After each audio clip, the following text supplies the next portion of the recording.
Here, on Cape BUK, Crimea, a horrible tragedy took place 16 years ago.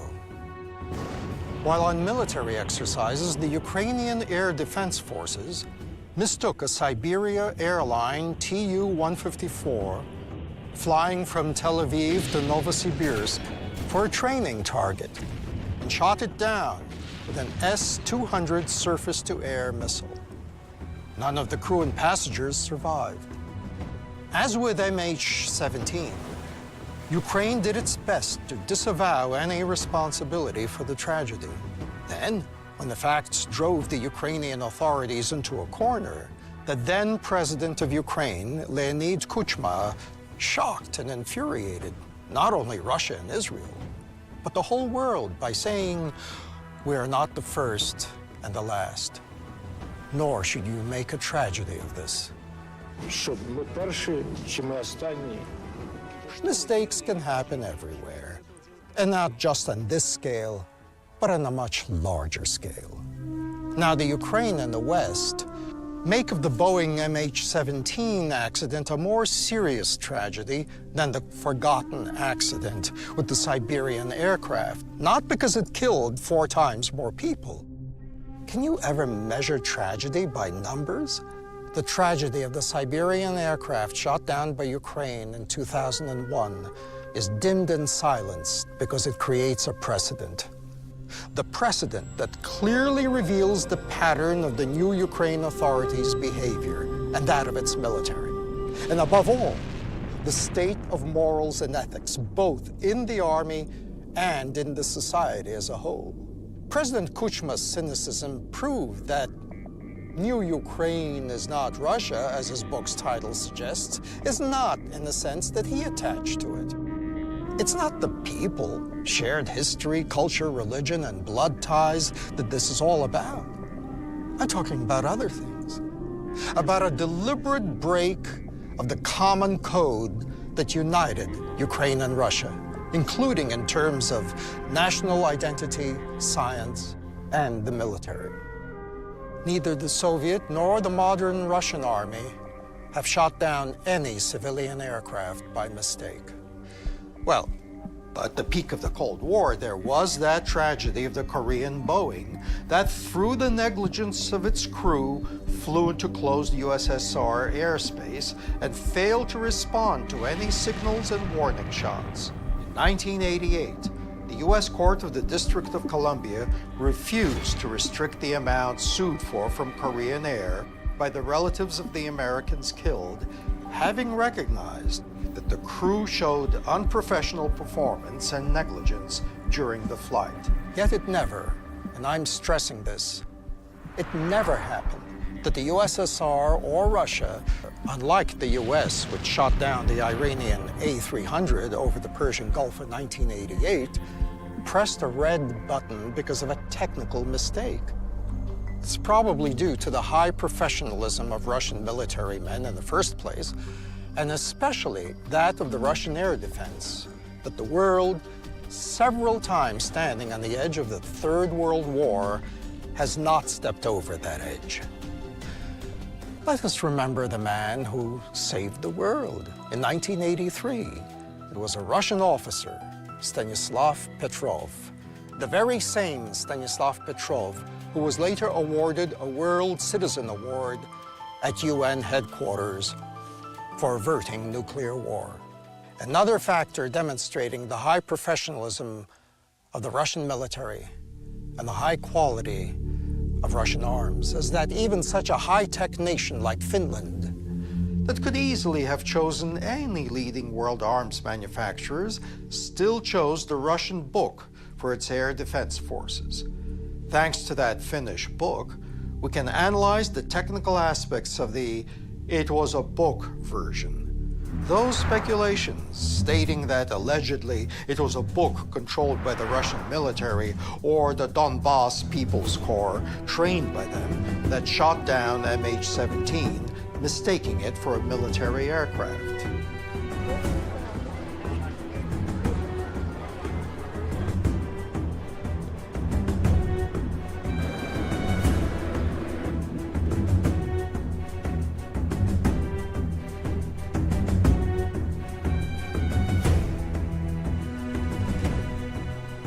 I'm a former retired anti-aircraft officer. I was 3 years period I served as a battalion commander in anti-aircraft regiment in Helsinki, and the main equipment of that battalion was the BUK M1 system.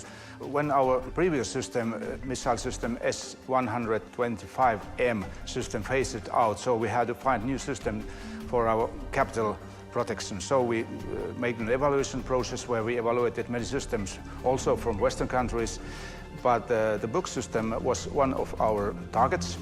Evaluated BUK system, we can tell that system is very good for us, and the first BUK was delivered in the end of 1996. It got 3 batteries, as we say in Finland, so it means that we have 9 missile launchers. That's the Finnish way to handle the battery. Let's first have a look inside a BUK's controls.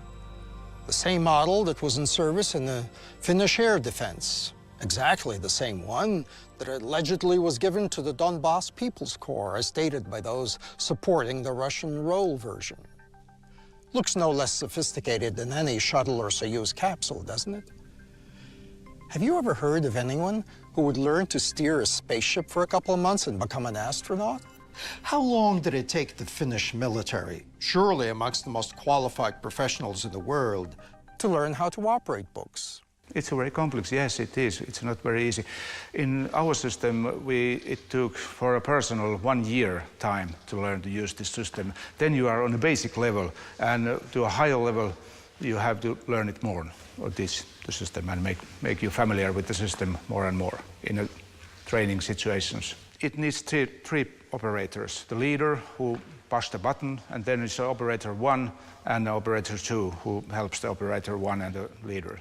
Our personnel went to Russia for training this system as the former system also. We had cooperation in training and maintaining training also. Our operators went to Perm area, it's Gungur near Ural, where they spent 3 months for the operating training, and after that our specialists went to Smolensk, and I was also there for 3 months training as a maintaining training.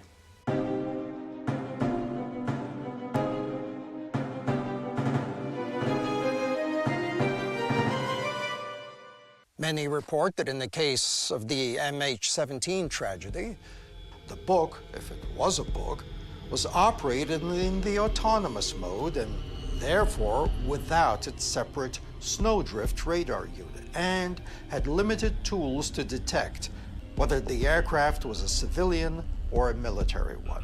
But let's look at the tools available to a BUK crew in the autonomous mode. First of all, BUK has an optical system, a TV optical visor, which can be used by the crew to visually check the target, which is miles away up there in the sky.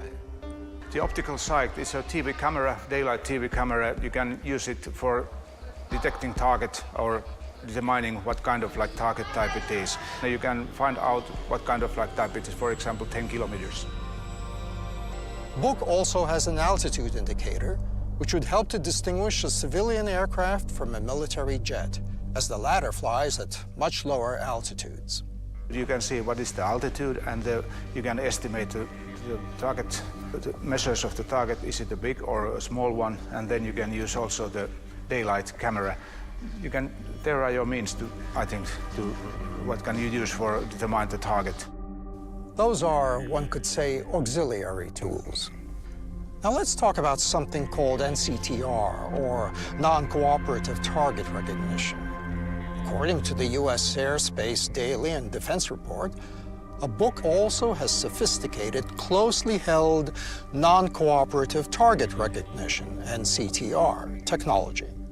The report says that the NCTR's analysis of jet engine modulation, the distinctive beats and harmonics in the radar signal return that are caused by engine fans or compressor blades, should easily discriminate between a 777 with high bypass turbofans, a turboprop transport, and an Su-25 attack fighter.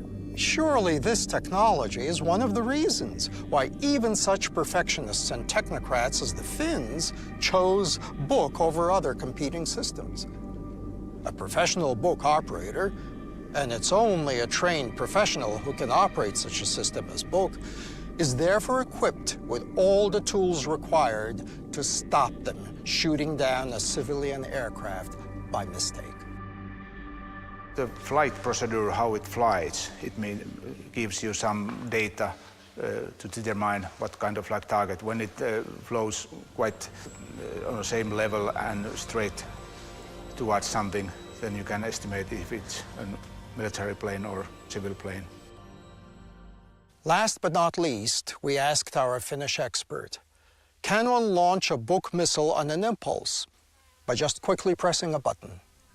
I think it's impossible because there is a key. You have to turn away to release the button, and then you have pushed the button quite heavy, so that it's impossible. And in that case, if you do that, by accident you push that button, and so you turn off the key and then push the button, and you launch the missile. Then the missile have the self-destroyer, so it destroys itself if the system hasn't locked on the target. In summary, it looks like, first of all, Russian military professionals could not shoot down a civilian aircraft by accident. Nor could they do it intentionally, as they had no motivation for that. Secondly, an untrained crew would not be in a position to control such sophisticated equipment.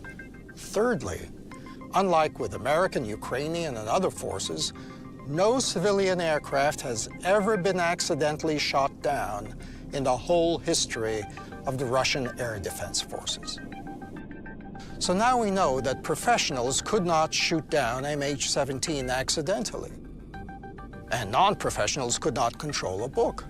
So the role of Russia can no longer be considered to be a fact, even just based on the principle of to whose advantage. There is no other country other than Russia, as well as the Donbass People's Corps, that would have been so disadvantaged by shooting down the MH17. So let the audience answer the main question in this episode. Cui bono? Who benefits? That's the main question in any legal or police investigation, or in any forensic investigation.